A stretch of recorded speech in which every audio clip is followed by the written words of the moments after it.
This is a great question. Thank you so much for asking it. I'm going to try to answer it intuitively because I don't know your unique situation, and I'm going to try to fit it all into one video, but this might be a two-parter.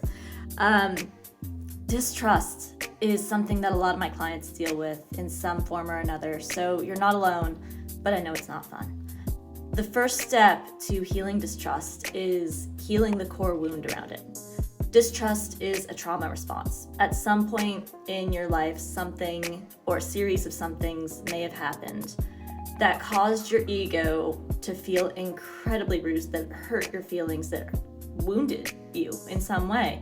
So your brain and your ego got together and said, we are never feeling that shit again. We are only trusting ourselves, and that's how we're going to avoid feeling this ever again. Which is really very sweet of them, but when that trauma is over, it's really not helpful in your present life, is it? So healing that core wound or those core wounds is going to be crucial, and it's going to be a game changer. A lot of my clients that I work with often do regression therapy. We do a trauma release process, but it can be anything, as including inner child work would be great. So really kind of experiment and seek out someone who can help you heal that core wound. Second, shifting your mindset.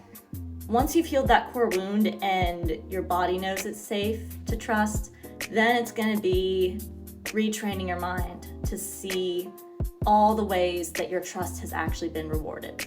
And it's going to be a little bit tricky at first, but even learning to see the positives of, hey, I trust that person not to red that red light and smash into me.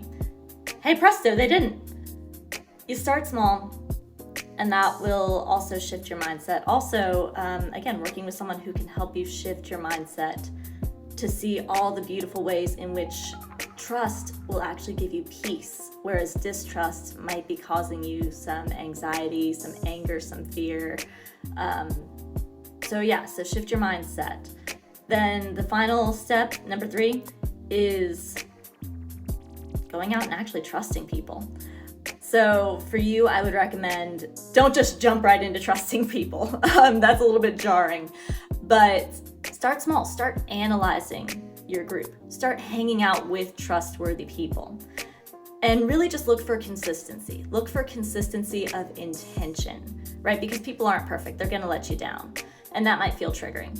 But if you look at the people's intention, are they consistently having a good intention with you? Are they consistently having a good intention to follow through? Are they consistent with their actions? So hope that helps. Stay tuned for part 2.